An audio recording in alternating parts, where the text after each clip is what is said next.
today's lecture we are discussing about the coordination number of crystal lattice. We discussed the chapter called as solid state.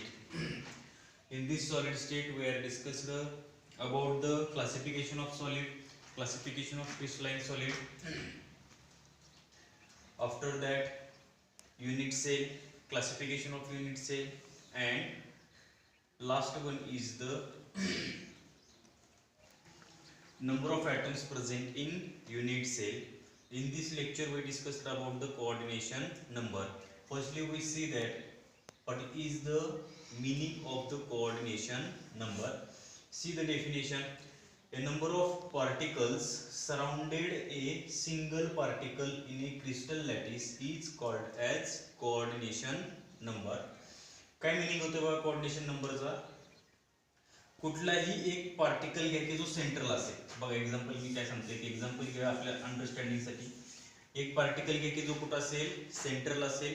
त्या पार्टिकलला किती number of particle surround झाले. Particle म्हणजे तुमचे कोण असणार आहेत, item असतील, मॉलिक्यूल असतील, आयन्स असतील. त्यांना आपण कंबाईन करून काय म्हणतोय, पार्टिकल्स म्हणतोय. हे लक्षात ठेवा. आता हा एक मी सेंट्रल ॲटम घेतलाय. सेंट्रल आहे म्हणजे तो कोण आहे, नंबर ऑफ पार्टिकल. हा तुमचा सेंटरचा पार्टिकल आला. त्या पार्टिकलला सराउंड झालेले, त्या पार्टिकलला हा एकच आहे, सिंगल पार्टिकल. या सिंगल पार्टिकलला सराउंड झालेले जे नंबर असतील त्या नंबरला काय म्हणायचं आहे, कोऑर्डिनेशन नंबर. समजते का बघा. एक जो मी सेंटरला घेतलाय, सेंटरला किती नंबर ऑफ पार्टिकल सराउंड झाले. This number indicates what, the coordination number of this centred particle.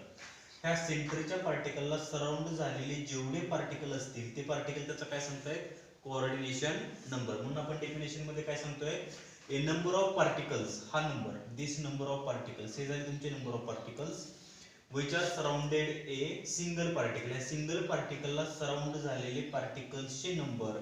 This number indicates what, coordination number of this centred ion.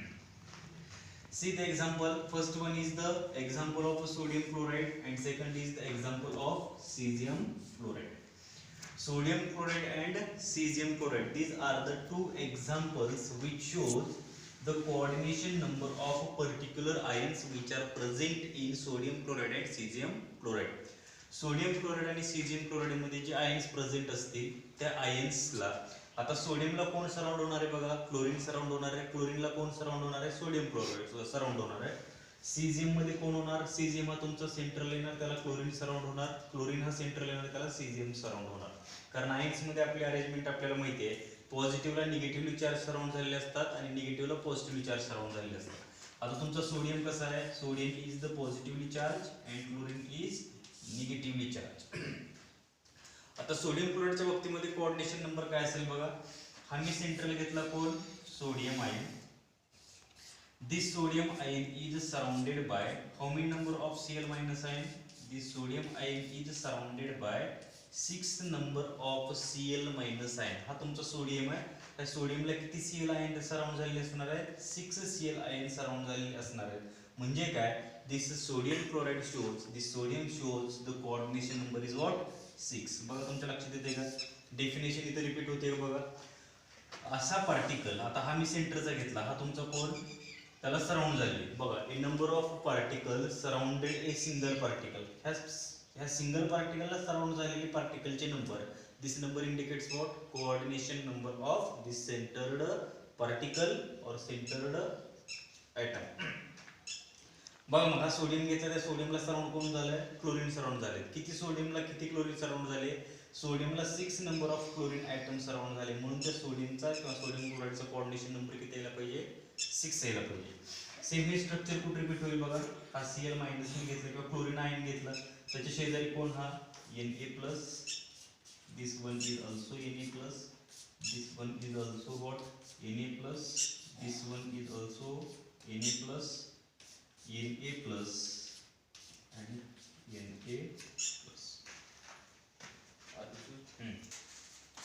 इथं बघा Cl मायनसला किती number of Na+ ion surround झाले, Cl minus हा तुमचा chlorine ion आहे. Chlorine आयनला सोडियमचे किती ion surround झाले, 6 number of क्लोरीनला सोडियमचे ion surround झाले. म्हणून त्या क्लोरीनचा कोऑर्डिनेशन नंबर किती आला, 6 आला. म्हणून सांगताना काय सांगायचं आहे, the coordination number of NaCl NaCl चा कोऑर्डिनेशन नंबर किती येणार आहे? Coordination number of NaCl is what? 6. Coordination number of NaCl is 6. त्याच्या पाठीमागचं रिझन काय बघा, इच सोडियम आयनला सराउंड झालेली क्लोरीन किती आहे? 6 आहे, आणि क्लोरीनला सराउंड झालेली सोडियम किती आहे? 6 आहे. असं का होतं? सोडियमला क्लोरीन सराउंड होतो, क्लोरीनला सोडियम सराउंड होतो. त्याच्या पाठीमागचं रिझन काय बघा, की आपण ज्यावेळेस आयोनिक सॉलिडचा स्टडी करत होतो, आयोनिक सॉलिडचा, त्यावेळेस आपण सांगताना काय सांगितलंय, की पॉझिटिव्हली चार्ज आयनला सराउंड झालेले कोण असणार आहे? तुमचे निगेटिव्हली चार्ज आयन. जर तुम्ही डायग्राम बघितली तुमच्या नोटबुकमध्ये असणारी, हे जर डायग्राम बघितली तरी डायग्राम तुम्हाला तेच सांगणार आहे, की पॉझिटिव्हला सराउंड झालेले निगेटिव्हली चार्ज आयन्स किती असतील. आता इथून पुढे ज्यावेळेस मी एखादं स्ट्रक्चर काढेल, त्या स्ट्रक्चरवरून फक्त तुम्ही काय सांगायचं आहे? Coordination number of single particle which is surrounded by number of particles. त्याचा तुम्हाला काय सांगता यायला पाहिजे? कोऑर्डिनेशन नंबर सांगता यायला पाहिजे. कोऑर्डिनेशन नंबर कसं सांगायचा आहे? सेंटरच्या ॲटमला किंवा पार्टिकलला सराउंड झालेले किती पार्टिकल्स, ॲटम्स किंवा आयन्स आहेत, त्याच्यावरून काय सांगायचं आहे? Coordination number. एवढं फक्त लक्षात ठेवा. कोणाच्या बाबतीमध्ये सोडियम क्लोराईड असू दे किंवा सीजियम क्लोराईड असू दे, मग सोडियम क्लोराईड 6 का दाखवतो, सीजियम क्लोराईड डिफरंट दाखवतो का तेच दाखवतो, ते पण क्लिअर करा. आता सोडियम क्लोराईड, सीजियम क्लोराईड मध्ये काय होत आहे? Each caesium ion is surrounded by 8 number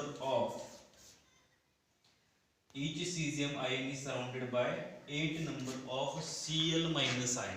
आता सोडियम क्लोराईड 6 दाखवत होता, तर सीजियम क्लोराईड किती दाखवतोय? 8 दाखवतोय. त्याच्या पाठीमागचं रिझन काय बघा, हा सोडियम क्लोराईड तुमचा दाखवतोय SCC म्हणजे सिंपल क्यूबिक क्रिस्टल दाखवतोय, तर सीजियम क्लोराईड काय दाखवतोय? बॉडी सेंटर्ड युनिट सेलचं स्ट्रक्चर कोण शो करतो? तुमचा सीजियम क्लोराईड शो करतो. मग सेंटरला जर तुम्ही घेतला, बॉडी सेंटर्डचं स्ट्रक्चर कसं आहे बघा, बॉडी सेंटर्ड युनिट सेलचं स्ट्रक्चर कसं आहे बघा. हा जर एक ॲटम सेंटरला येत असेल, तर त्याला सराउंड होणारे नंबर ऑफ ॲटम्स किती असायला पाहिजे, किंवा पार्टिकल्स किंवा आयन्स, त्याला सराउंड होणारे किती असायला पाहिजे? 8 नंबर्स पाहिजे. म्हणून तुमचा सीजियम क्लोराईड मध्ये सीजियम क्लोराईड कोऑर्डिनेशन नंबर किती दाखवतो? 8 दाखवतो. सेम हे स्ट्रक्चर कोणामध्ये होणार, रिपीट होणार आहे? सीजियम आणि त्याच्या शेजारी असणारे क्लोरीन. हेच रिपीट कशामध्ये करायचंय? क्लोरीनच्या शेजारी कोण येणार? तर सेंटरला मी क्लोरीन घेतलं, तर त्याला सराउंड असणारे कोण असतील? सीजियम असेल. त्याला सराउंड झालेले नंबर्स कोणाचे असतील? सीजियमचे असतील. And this number indicates what? Coordination number. मग लक्षात आलं का? मग सोडियम क्लोराईड कोऑर्डिनेशन नंबर 6 आणि सीजियम क्लोराईड कोऑर्डिनेशन नंबर 8. फक्त एक्झाम मध्ये लक्षात ठेवायचे की इफ एक्झाम्पल किंवा coordination number is the sodium chloride, what is the coordination number of sodium chloride असा क्वेश्चन विचारला, तर तुम्हाला सांगताना काय सांगायचंय? Sodium chloride shows the coordination number 6, आणि सीजियम क्लोराईडच्या बाबतीमध्ये विचारलं तर caesium chloride shows the coordination number 8. Diagrammatically representation वगैरे विचारत नाहीत. Okay, thank you. हां, आता काय बघितलंय? What is the meaning of coordination number, and what is the coordination number of sodium chloride and what? Caesium chloride. आता काय करायचं बघा, जे काही सॉलिड्स आहेत तुमचे क्रिस्टलाइन सॉलिड मध्ये जे ॲटम्स आहेत, त्या ॲटम्सची अरेंजमेंट कशी केलेली आहे, म्हणजे त्याला आपण काय म्हणणार आहे? Packing in solid. आता पॅकिंग इन सॉलिड मध्ये आपल्याला 3 पॅरामीटर स्टडी करायचे. पॅकिंग इन सॉलिड ह्या पॉइंट मध्ये 3 पॅरामीटर स्टडी करायचे. 3 पॅरामीटर्स म्हणजे कुठले बघा. एक पहिला पॅरामीटर कुठला असणार आहे? पॅकिंग इन सॉलिड मध्ये आपण 3 पॅरामीटर स्टडी करणार. पहिला कुठला असेल? कारण आपण 3 डायमेन्शनल मध्ये अरेंजमेंट करतोय, पण कशी करायची बघा. पहिली अरेंजमेंट तुमची असेल 1 डायमेन्शनल. फर्स्ट अरेंजमेंट कसली असणार आहे? 1 डायमेन्शनल अरेंजमेंट. सेकंड कुठली असणार? Definitely 2 dimensional arrangement.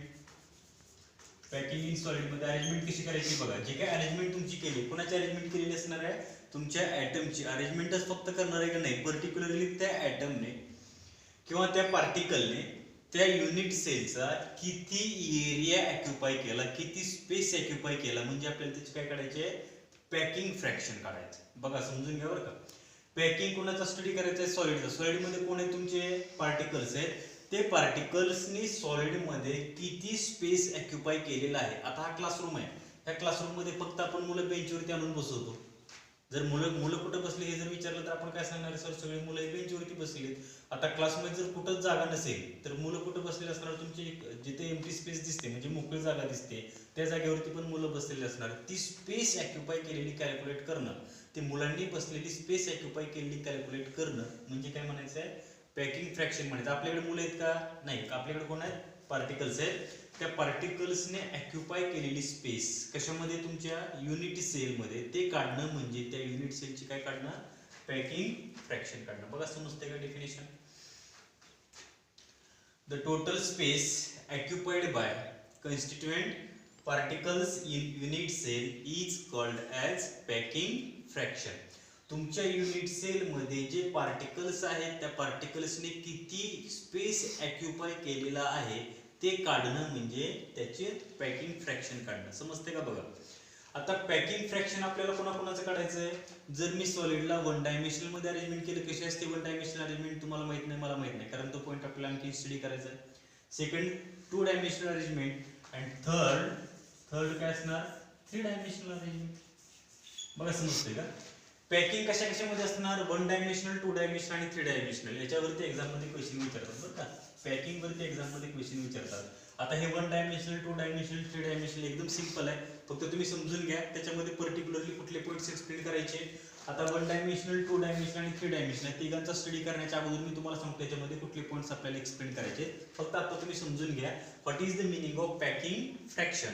Packing fraction म्हणजे काय असणार बघा, की तुमच्या युनिट सेलमध्ये जेवढी स्पेस आहे, जेवढी XYZ जेवढी स्पेस असेल तेवढी स्पेस असेल, त्या टोटल स्पेस पैकी किती स्पेस हा तुम्ही कशाने ऑक्युपाय केलेला असेल, तुमच्या पार्टिकल्सने ऑक्युपाय केलेला असेल, तेच ती स्पेस काढणं म्हणजे त्याची काय काढणं आहे, पॅकिंग फ्रॅक्शन काढणं. समजते का बघा. आणखीन एकदा बघा डेफिनेशन, की जो स्पेस आहे कुणी ऑक्युपाय केलेला, कन्स्टिट्यूएंट पार्टिकलने ऑक्युपाय केलेला, कशामध्ये, युनिट सेलमध्ये, त्याला काय म्हणायचं आहे, पॅकिंग फ्रॅक्शन. बघा, the total space occupied by constituent particles in unit cell is called as packing fraction. Packing fraction कसं काढायचं, फॉर्म्युला काय बघा, packing fraction is equal to volume occupied by constituent particles. तुमच्या त्या पार्टिकल्सने किती व्हॉल्यूम ऑक्युपाय केलंय, किती पैकी, total volume of unit cell पैकी. युनिट सेलच्या टोटल व्हॉल्यूम पैकी तुमच्या कन्स्टिट्यूएंट पार्टिकल्सने किती व्हॉल्यूम ऑक्युपाय केला ते काढणं म्हणजे त्या युनिट सेलचं काय काढणं आहे, पॅकिंग फ्रॅक्शन काढणं. समजते का बघा. जर समजत असेल तर त्यावेळेस त्याचा रिस्पॉन्स द्या, नसेल समजत तर कमेंटमध्ये ते टाकत चाला की सर मला हा पॅकिंग फ्रॅक्शनचा पॉईंट समजलाय, मी तो नंतर रिपीट करेल, किंवा त्याच वेळेस तुम्हाला ते रिप्लाय मी त्याला देईल. आता व्हॅल्यूम ऑक्युपाइड कोणी केलं असणार, कन्स्टिट्यूएंट पार्टिकल्सने केला असेल तो व्हॅल्यूम कुठल्या व्हॅल्यूम पैकी, युनिट सेलच्या व्हॅल्यूम पैकी. हे म्हणजे तुमचं काय झालं, पॅकिंग फ्रॅक्शन झालं. आता पॅकिंग फ्रॅक्शन आपल्याला कोणामध्ये काढायचं बघा. जर मी पार्टिकल्सला वन डायमेन्शनल मध्ये अरेंज करत असेल, जर मी पार्टिकल्सला टू डायमेन्शनल मध्ये अरेंज करत असेल, जर मी पार्टिकलला थ्री डायमेन्शनल मध्ये अरेंज करत असेल, तर त्यांचे काय काढत जायचे, आपल्याला पॅकिंग फ्रॅक्शन काढत जायचे. आता बघा, काही वेळेस एक्झाम मध्ये तुम्हाला क्वेश्चन दिला जाईल की पॅकिंग फ्रॅक्शन ऐवजी ते म्हणतात पॅकिंग इफिशियन्सी काढा. पॅकिंग फ्रॅक्शन ऐवजी काय काढा म्हणतात, पॅकिंग इफिशियन्सी. पॅकिंग फ्रॅक्शन ऐवजी काय काढा म्हणतात, पॅकिंग इफिशियन्सी. दोघांमध्ये काय फरक आहे ते क्लिअर करा. पॅकिंग फ्रॅक्शन मध्ये काय सर सांगताना काय सांगायचंय, टोटल जेवढा व्हॅल्यूम युनिट सेलचा त्याच्यापैकी किती व्हॅल्यूम ऑक्युपाय केला तो म्हणजे काय तुमचा पॅकिंग फ्रॅक्शन. आणि पॅकिंग इफिशियन्सी म्हणजे काय, किती व्हॅल्यूम ऑक्युपाय केला तेच कॅल्क्युलेट करायचं आहे, किती व्हॅल्यूम ऑक्युपाय केलेला आहे तेच कॅल्क्युलेट करायचं. कोण तो व्हॅल्यूम ऑक्युपाय करणार आहे, तुमचा कन्स्टिट्यूएंट पार्टिकल्सने किती व्हॅल्यूम ऑक्युपाय केला, किती पैकी, टोटल व्हॅल्यूम पैकी, हेच आपल्याला कॅल्क्युलेट करायचं. फक्त ते कशामध्ये असणार, पर्सेंटेज मध्ये असणार. फक्त ते कशामध्ये असणार, पर्सेंटेज मध्ये असणार. म्हणून फक्त त्याला किती मल्टिप्लाय करायचं, 100 ने मल्टिप्लाय करायचं. आणखी एकदा बघा, पॅकिंग फ्रॅक्शन म्हणलं तर फक्त इथपर्यंतच कॅल्क्युलेशन. पॅकिंग फ्रॅक्शन म्हणलं तर फक्त इथपर्यंतच कॅल्क्युलेशन, इकडे हात लावायचा नाही. पॅकिंग इफिशियन्सी म्हणलं तर काय करायचंय, त्याला फक्त 100 ने मल्टिप्लाय करायचं. पॅकिंग इफिशियन्सी म्हणलं तर काय म्हणायचंय, त्याला फक्त 100 ने मल्टिप्लाय करायचं. म्हणजे काय करायचं बघा, पॅकिंग इफिशियन्सी कशाला म्हणायचं, इट इज द पर्सेंटेज, कारण 100 ने मल्टिप्लाय करतो म्हणजे डेफिनेटली तिथं काय असणार, हो पर्सेंटेज असणार. It is the percentage of, कोणाचं पर्सेंटेज आहे, it is the percentage of volume occupied by constituent particles with total volume of unit cell is called as packing efficiency. बघा दोघांचा मीनिंग समजतोय का. पॅकिंग फ्रॅक्शन मध्ये फक्त काय, की टोटल व्हॅल्यूम पैकी, युनिट सेलच्या टोटल व्हॅल्यूम पैकी किती व्हॅल्यूम ऑक्युपाय केला ते म्हणजे काय त्याची पॅकिंग फ्रॅक्शन. आणि पॅकिंग इफिशियन्सी म्हणजे काय, तेच कॅल्क्युलेट करायचं फक्त कशामध्ये, पर्सेंटेज मध्ये. पॅकिंग इफिशियन्सी डेफिनेशन कशी सांगायची बघा, इट इज द, कारण ते एक्स्ट्रा पण ऍडिशन आहे ना, म्हणून त्याला तुम्ही कुठेतरी डेफिनेशन मध्ये बोलायला पाहिजे. पॅकिंग इफिशियन्सी म्हणजे काय मग, इट इज द पर्सेंटेज, 100 म्हणजे पर्सेंटेज आहे, it is the percentage of total volume occupied by constituent particles. कुठं प्रेझेंट आहे तुमचे ते constituent particles, present in unit cell with respect to total volume of unit cell is called as packing efficiency. Okay, ठीक आहे. काय करायचं बघा, आता आपण पॅकिंग फ्रॅक्शन आणि पॅकिंग इफिशियन्सीचा स्टडी केला. काय लक्षात ठेवा, पॅकिंग फ्रॅक्शन म्हणजे काय, युनिट सेलचा तुमच्या कन्स्टिट्युएंट पार्टिकल्सने किती व्हॅल्यूम ऑक्युपाय केला टोटल व्हॅल्यूम पैकी, हे काढणं म्हणजे पॅकिंग फ्रॅक्शन काढणं. पॅकिंग इफिशियन्सी म्हणजे काय, यांचाच फक्त काय करायचं आहे, पर्सेंटेज घ्यायचं आहे. आता मला काय करायचं आहे, तुमच्या सॉलिडचीच पॅकिंग इफिशियन्सी, पॅकिंग कोणाची काढायची, सॉलिडची काढायची. पण सॉलिडची अरेंजमेंट कशी कशी आहे बघा, 1 डायमेन्शनल, 2 डायमेन्शनल आणि 3 डायमेन्शनल. तुम्ही जास्त विचार करू नका 1 डायमेन्शनल काय असणार, कसं असणार, 2 डायमेन्शनल कसं असणार, 3 डायमेन्शनल कसं असणार. मी तुम्हाला 1 बाय 1 एक्सप्लेन करतो, फक्त तुम्ही समजून घ्या की 1 डायमेन्शनल मध्ये अरेंजमेंट कशी असणार, 2 डायमेन्शनल मध्ये कशी असणार आणि 3 डायमेन्शनल मध्ये असणार. ठीक आहे, बरं. आता पॅकिंग इन 1 डायमेन्शनल मध्ये जर आपल्याला स्टडी करायचं असेल, 1 डायमेन्शनल असू दे, 1 डायमेन्शनल ऐवजी 2 डायमेन्शनल लिहू दे किंवा 3 डायमेन्शनल लिहू दे, याच्यामध्ये आपल्याला कुठले कुठले पॉईंट एक्सप्लेन करायचे ते मी अगोदर तुम्हाला सांगतो. पहिल्यांदा काय करायचंय, 1 डायमेन्शनल अरेंजमेंट कशी आहे ते सांगायचं. पहिलं काम तुमचं, वाटतं तरी इथं मी वरती लिहितो. पहिलं काम तुमचं काय असेल, अरेंजमेंट. अरेंजमेंट कशी आहे म्हणजे त्याच्यामध्ये जे कन्स्टिट्युएंट्स असतील, पार्टिकल्स असतील, 1 डायमेन्शनल मध्ये कन्स्टिट्युएंट पार्टिकल्स कसे अरेंज केलेले असतील, हे तुमचं पहिलं काम असेल. सेकंड तुमचं काम काय बघा, की त्याचा कोऑर्डिनेशन नंबर काढायचा. त्याचा काय काढायचा, कोऑर्डिनेशन नंबर काढायचा. त्याचा काय काढायचा, कोऑर्डिनेशन नंबर.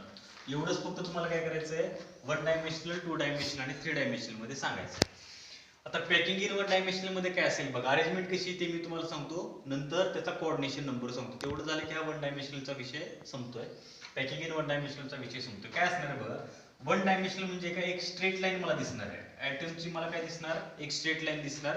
पार्टिकलची मला काय दिसणार, स्ट्रेट लाईन दिसणार, कारण 1 डायमेन्शनल आहे. कुणी त्याला ऑदर साइडने टच झालेलं नसणार, फक्त एका स्ट्रेट लाईनने ते पार्टिकल्स मला दिसणार आहेत. बघा कसे असतील ते, दिस 1 2 3 4 5 and 6. मी 6 घेतले असं काही नाही की तुम्ही पण 6च घ्यायला पाहिजे, तुम्ही ते इन्क्रीज करू शकता. 6 ऐवजी 10 घ्या, 12 घ्या, काय घ्यायची ते घ्या. फक्त मला काय करायचं, अरेंजमेंट कशी ते सांगायची. अरेंजमेंट कशी आहे बघा, की 1 डायमेन्शनल मध्ये जी अरेंजमेंट मला दिसते ती अरेंजमेंट कशी असणार आहे, the arrangement of constituent particle is a straight line. Constituent पार्टिकलची अरेंजमेंट कशी आहे, स्ट्रेट लाईन. स्ट्रेट लाईन म्हणजे समजते की नाही, एका स्ट्रेट लाईनने ते चाललंय, स्ट्रेट लाईन. एका स्ट्रेट लाईन मध्ये मला ती अरेंजमेंट दिसते. पहिला पॉईंट संपला. अरेंजमेंट कशी आहे, स्ट्रेट लाईन. दुसरं काय सांगायचं बघा, जर स्ट्रेट लाईनने अरेंजमेंट केली असेल तर सेकंड पॉईंट मी काय सांगणार आहे, ईच स्पियर, काही लोक याला स्पियर म्हणतात किंवा पार्टिकल्स म्हणतात, तुम्हाला जे म्हणायचं ते म्हणा. ईच स्पियर और each particle touch with each other in A small proportion. ते पार्टिकल्स एकमेकाला कुठंतरी टच झालेले असावेत, तेच पार्टिकल एकमेकाला कुठंतरी टच झालेले असावेत, तरच ती स्ट्रेट लाईन तुमची असणार. जर इथंच कुठंतरी हा पार्टिकल तुमचा ब्रेक झालेला दाखवला, इथंच तुमचा हा पार्टिकल ब्रेक झालेला दाखवला, तर ते 1 डायमेन्शनल अरेंजमेंट आपल्या कोणाचं नसणार आहे, सॉलिडचं नसणार. म्हणून मी करताना काय करतो बघा, एका स्ट्रेट लाईनने दाखवतोय, पण स्ट्रेट लाईन मध्ये कंडिशन काय, प्रत्येक असणारा कन्स्टिट्युएंट पार्टिकल्स त्या स्ट्रेट लाईन मध्ये कुठंतरी एकमेकाला टच झालेला असावा. आता कन्सिडर करा, हा एक पार्टिकल आहे, हा दुसरा पार्टिकल आहे. हे दोन्ही पार्टिकल्स मी असे अरेंज केले तर यांच्यामध्ये स्ट्रेट लाईन मला दिसणार आहे. दुसरा मी घेतला, आता हे 2 झाले, हा इकडे तिसरा घेतला, नंतर इकडे चौथा घेतला, नंतर 5वा घेतला, अशी मी चेन वाढवत चाललोय. पण कंडिशन काय, की हा जो पार्टिकल आहे आणि हा दुसरा पार्टिकल आहे, किंवा हा जो स्पियर आहे हा दुसरा स्पियर आहे. स्पियर लक्षात ठेवू नका, पार्टिकल्स म्हणा. हे दोघं जण त्या स्ट्रेट लाईन मध्ये कुठंतरी एकमेकाला टच झालेले असावेत. Then and then only this is the 1 dimensional arrangement of what, crystalline. Sorry, this is the 1 dimensional arrangement of solid. आता हे 1 डायमेन्शनल मध्ये आलं. सेकंड पॉईंट मी तुम्हाला आता सांगितलं की स्पियर एकमेकाला काय झाले असावे, तो टच झाले असावे, म्हणजे त्यांचा कुठेतरी एकमेकासोबत कॉन्टॅक्ट यायला पाहिजे. त्या स्पियरचे एकमेकासोबत कुठेतरी कॉन्टॅक्ट यायला पाहिजे. ही सेकंड अरेंजमेंट. अरेंजमेंट मध्ये एवढं सफिशियंट आहे 1 डायमेन्शनल मध्ये.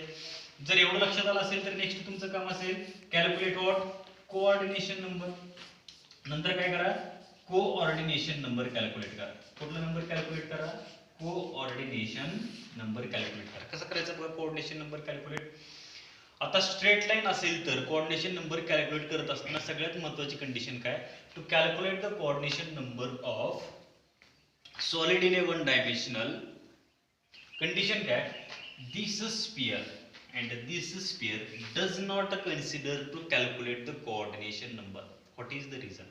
बिकॉज दिस स्पिअर, हा जो स्पिअर आहे हा स्पिअर इकडे दुसऱ्या स्पिअरला अटॅच झालेला नाहीये आणि हा जो स्पिअर आहे तो इकडे दुसऱ्या स्पिअरला अटॅच झालेला आहे. आता समजा ह्या दोघांचा जर मी कोऑर्डिनेशन नंबर काढला तर तो डेफिनेटली किती यायला पाहिजे? ह्या दोघांचा जर मी कोऑर्डिनेशन नंबर काढला, कोऑर्डिनेशन नंबर आपण कशाला सांगतो? त्या ॲटमला सराउंड झालेले नंबर ऑफ, त्या पार्टिकलला सराउंड झालेले नंबर ऑफ पार्टिकल. आता ह्या पार्टिकलला किती पार्टिकल सराउंड झाले? डेफिनेटली 1. ह्या पार्टिकलला किती पार्टिकल सराउंड झाले? डेफिनेटली 1. मग ह्या दोघांचा जर मी कोऑर्डिनेशन नंबर काढला तर तो कोऑर्डिनेशन नंबर मला मिळतो 1. पण आता हा स्पिअर घ्या, हा घ्या, हा घ्या किंवा हा घ्या, कुठलाही स्पिअर तुम्ही घ्या, त्यांचा कोऑर्डिनेशन नंबर काय असेल? चेंज होत जाणार आहे. कारण ह्याचा जो कोऑर्डिनेशन नंबर आहे तोच हा दाखवणार, हाचा तोच हा, तोच हा, असा कोऑर्डिनेशन नंबर दाखवणार. म्हणून सांगताना मी काय सांगतोय, to calculate the coordination number in a one dimensional arrangement of solid, we removed or replaced out, we does not consider, we can't focus on the end particles or atoms. तुमच्या त्या chain मध्ये, तुमच्या त्या arrangement मध्ये जर एंडचे particles असतील तर ते कोऑर्डिनेशन नंबर कॅल्क्युलेट करत असताना किंवा कॅल्क्युलेट करत असताना कन्सिडर करायचे नाही. मग कोण सांगते मला कोऑर्डिनेशन नंबर 1 डायमेन्शनल अरेंजमेंट मध्ये किती असेल? बघा, हा 2 हा सिलेक्ट करा, 2 हा सिलेक्ट करा, 2 हा सिलेक्ट करा, 2 म्हणजे definitely coordination number 1 dimensional arrangement मध्ये किती असणार? If we arrange the solid in a one dimensional, the coordination number of this solid is what? 2. In a next video we are discussing about the packing in 2 dimensional and 3 dimensional. फक्त तुम्हाला एक तर काय समजायला पाहिजे, हे जर समजायचं असेल तर काय समजायला पाहिजे? अरेंजमेंट लक्षात यायला पाहिजे आणि सेकंड कोऑर्डिनेशन नंबर म्हणजे काय माहिती पाहिजे. हे ज्याला माहिती आहे, फर्स्ट अरेंजमेंट कशी हे ज्याला समजलं, सेकंड कोऑर्डिनेशन नंबर कसा काढायचा हे ज्याला समजलं, त्याला पॅकिंग हे हा पॉइंट एक्सप्लेन करण्यासाठी कुठल्याही प्रकारचा प्रॉब्लेम नाही. आता आजच्या लेक्चरला 1 डायमेन्शनलचा व्यवस्थित स्टडी करा. काही प्रॉब्लेम असतील तर मला ते कमेंटमध्ये सांगत चाल. आणि उद्याच्या लेक्चरला काय 2 dimensional and what 3 dimensional arrangement. 2 dimensional मध्ये अरेंजमेंट कशी केली, 3 डायमेन्शनल मध्ये ॲटमची अरेंजमेंट कशी केली ते उद्याच्या लेक्चरला मी तुम्हाला एक्सप्लेन करतो. थँक्यू.